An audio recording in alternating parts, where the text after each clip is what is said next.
Let's start with a big idea. The greatest strategic failure is this belief that a large purchase requires some huge, high-pressure sales pitch, trying to corner a skeptical buyer. But what if that's all wrong? What if the entire sales battle is actually won at the lowest friction point possible?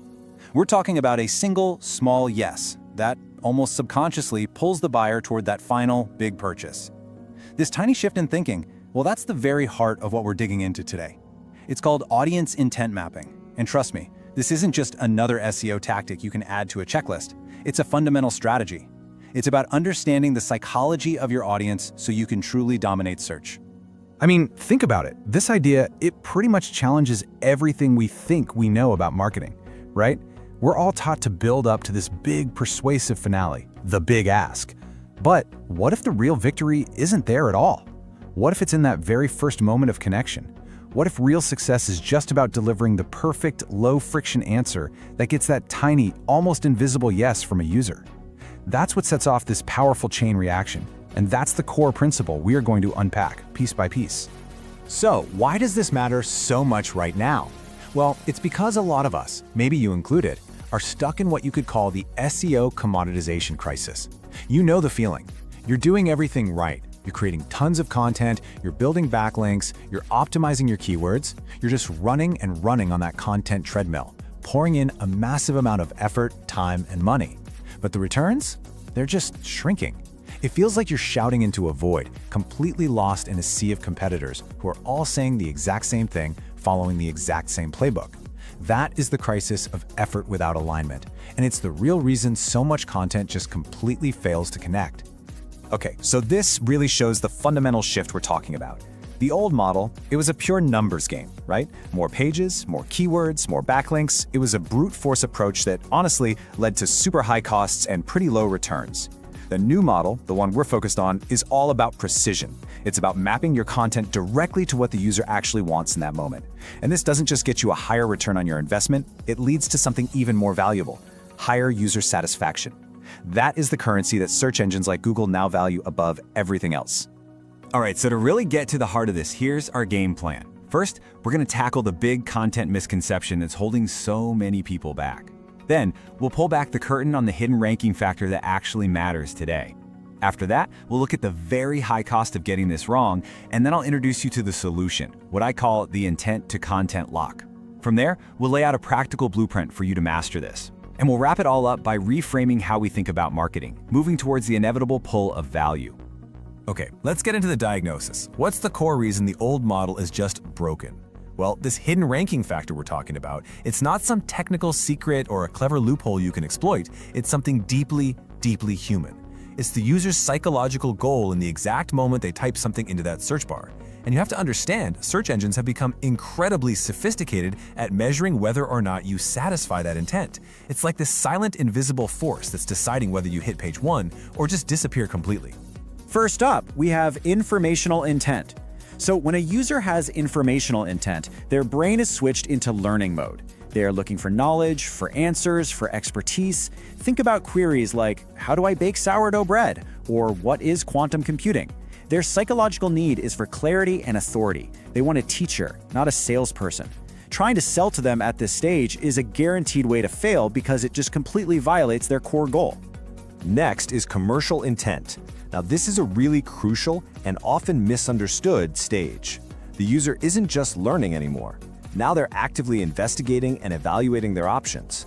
They're thinking about buying something, but they haven't decided what or where to buy from. So their searches look like best CRM software, Sony vs. Bose headphones, or MailChimp alternatives. Their psychological need here is to resolve their skepticism and to compare their options fairly. They need reviews, comparisons, and solid analysis to help them make a smart choice. And finally, there's transactional intent. This is it. This is the bottom of the funnel. The decision has been made, and the user is ready to act right now. Their goal is to complete a specific action. The searches are super direct. Buy iPhone 15 Pro, Grammarly premium pricing, or schedule HubSpot demo. Their psychological need at this point is for speed and a completely frictionless path to get what they want. Any obstacle, any extra step, any confusion, and you'll lose them. Now, just understanding these different intents is only half the battle. The real damage, the thing that kills campaigns, happens when we get it wrong. So let's look at the pathology of content failure, which almost always comes down to one single fatal error: an intent mismatch. This is where so many marketing efforts go to die. Let's walk through a crystal clear example. Imagine a potential customer. Let's say she's a small business owner.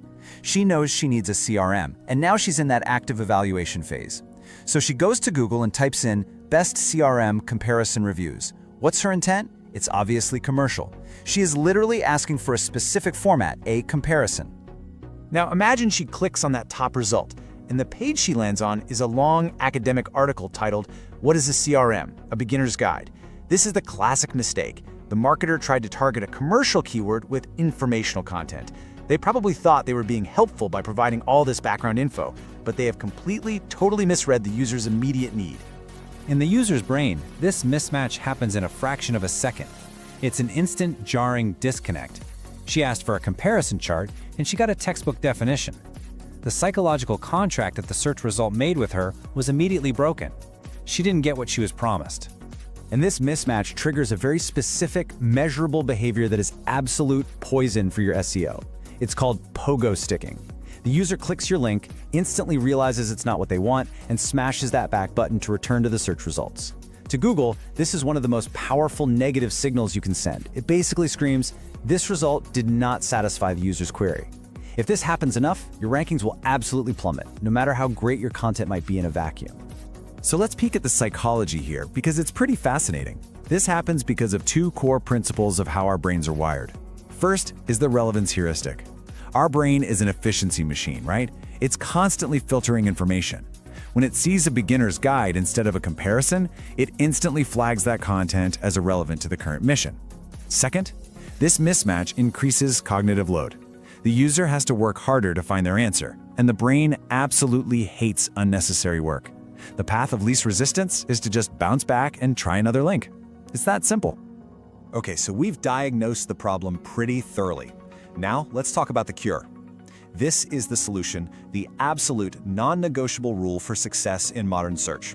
We call it the intent to content lock, and it's the principle of creating a perfect, unbreakable alignment between the user's psychological goal and the format of the content you deliver. This right here, this lays out the entire strategy. It's the blueprint.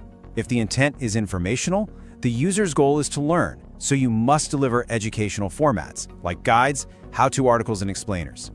If the intent is commercial, their goal is to evaluate, so you must deliver comparison formats, reviews, best-of lists, alternative roundups. And if the intent is transactional, their goal is to act, so you must deliver conversion-focused pages, like pricing pages and demo forms, all optimized for zero friction. There are no exceptions. This is the lock.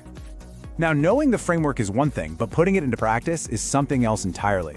So let's build this out into a practical, repeatable system. We're going to move from theory to action with a clear, three-step plan to help you master this. This is how you can start making real changes to your strategy, like tomorrow. Here are the 3 pillars of execution. First, you have to categorize every single one of your target keywords by its primary intent. This isn't optional, it's a mandatory audit. Look for those modifier words. How to is informational. Best is commercial. Buy or pricing is transactional. Second, you enforce the intent to format rule with ruthless discipline. This means auditing all your existing content. You might need to rewrite an article or retarget it to a completely different keyword. No more blog posts for transactional keywords. Got it? And third, you measure what really matters, message market fit, or MMF. So how do you know if you've actually achieved this perfect alignment? Well, the data tells the story. Success isn't just a high click-through rate. It's a high CTR combined with a very low pogo sticking rate. Think about it. A high CTR means your title promised the right thing. A low pogo sticking rate means your page actually delivered on that promise. That combination is the ultimate proof of message market fit. It is the hard evidence that you earned that small yes. As we bring all this together, it's really important to realize this is more than just an SEO strategy. It's a complete philosophical shift in how we approach marketing. We have to move away from that old model of interrupting people and pushing messages at them and move toward a new model of creating an inevitable pull of value that attracts the right audience to you. This is all about earning attention, not demanding it. And this really says it all, doesn't it? The funnel is an outdated metaphor. People don't want to be pushed. They want to be pulled towards solutions. When you perfectly match intent, You stop being a marketer and you start being the destination. You become the source of value because you are providing the exact answer in the exact format at the exact moment the customer needs it. This creates a kind of gravitational pull that is far more powerful than any sales pitch could ever be. So I'll leave you with this one question to think about. Take a hard look at your own content strategy. Is it engineered simply to answer a search query, to check a box for a keyword, or is it engineered to solve a fundamental human need? The need to learn, the need to compare, the need to act. Because once you start solving for the human, the search rankings will inevitably follow. That is how you earn that first small yes, and every single one that comes after.